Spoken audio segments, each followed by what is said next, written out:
You're watching Coast Life on WRDE Coast TV. If you spend any time on the Delmarva coast, especially in the off season, you may have seen a scene like this. It's not very uncommon that we see maybe a seal, sometimes a dolphin, a whale, just needing some help, either spending time on the beach or maybe they're a little sick. Yes, and that is where our friends at the MERR Institute come in. Maya Henry is there to learn some more about some of our favorite coastal critters. At Coast Life, we know it's important to just keep swimming.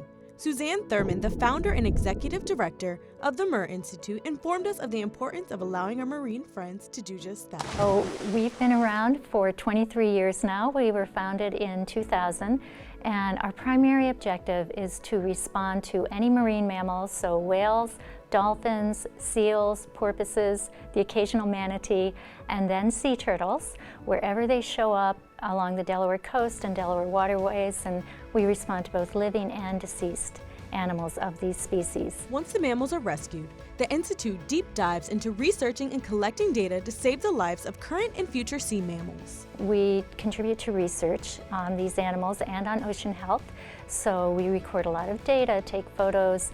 We may do what's called a necropsy on a deceased animal. It's like an autopsy to really find out what might have happened to them and more about that animal. And sometimes what we find gives us a little bit of information into the status of ocean health. She developed a love for environmentalism and ocean conservation during her childhood years. She followed her passion and expanded her passion into her career. And then a big part of our mission is our education and outreach capacities. So we give education and outreach programs to schools, for festivals in the community, to adult groups who want a more in-depth presentation. Now she gives back by educating both young and old about the significance of protecting and preserving ocean life. She even gave me some of the inside scoop of some of the mammals she serves through the Institute. So these are artifacts from a variety of large whale species. The sheer size of these animals makes them so impressive. Oh my gosh. So I'm looking at this. Does this have anything to do with the ear? Yes. Okay. Very good. Okay. Very good guess. So this is an ear bone from a fin whale.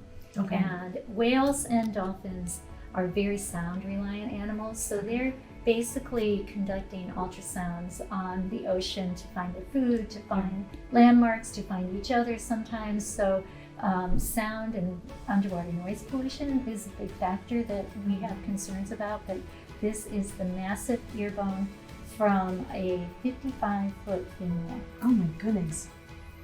That's amazing. Yeah. And this kind of looks like something that we have.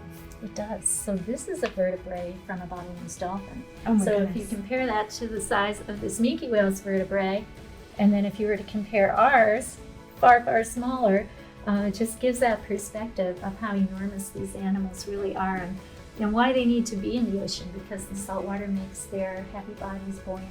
And so that's their environment that they need to live their lives. Suzanne provides a word of advice for those who come in contact with sea mammals. People do see a marine mammal or a sea turtle, whether it's living or deceased, or even if they're not sure, they should call us at our 24-hour reporting hotline, and that number is 302-228-5029. Thanks, Maya, especially with the beaches getting a little more crowded, Yes. Memorial Day weekend coming up.